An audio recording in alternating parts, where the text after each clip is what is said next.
viewers, welcome back to Trendy Output YouTube channel. Today I am going to try Sunfeast Yippee Masala Tricolor Pasta. Net weight 65 grams. Price 28 rupees. Let's start the procedure. Let's open the contents of the pack. We have pasta masala. We have tricolor pasta. Let's start the preparation. First, take a pan. Add 2 cups of water.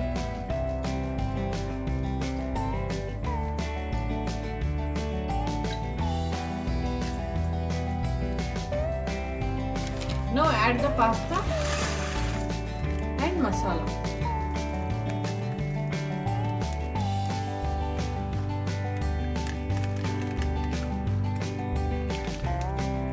Mix it well.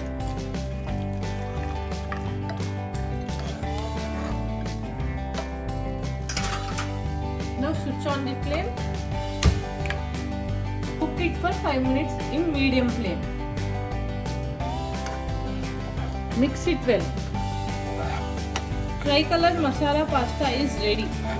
Serve it.